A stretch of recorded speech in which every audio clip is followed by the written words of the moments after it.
திருக்கூர் entertainment CV Kumar அவருடைய முதல் படத்துலேருந்து நாங்கள் ட்ராவல் பண்ணிகிட்டு இருக்கோம். ஸோ as a person அவர் வந்து அவருடைய டெடிகேஷன் அண்ட் அவருடைய விஷனை பார்த்து எல்லாருமே ரொம்ப ஆச்சரியப்பட்டிருக்கோம்.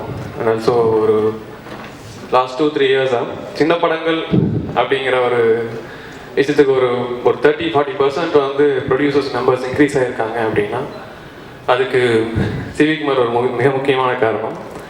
ஸோ ஆல்சோ இந்த தெகடி டீம் பார்த்தீங்கன்னா ரமேஷ் ஒரு 3-4 இயர்ஸாக வந்து எங்களுக்கு ரொம்ப பழக்கம். மீன் அவருடைய ஒவ்வொரு ஷார்ட் ஃபில்ம் அவர் எடுக்கிறப்போ வந்து நாங்கள் அதை பற்றி பேசியிருக்கோம், டிஸ்கஸ் பண்ணியிருக்கோம். அவருடைய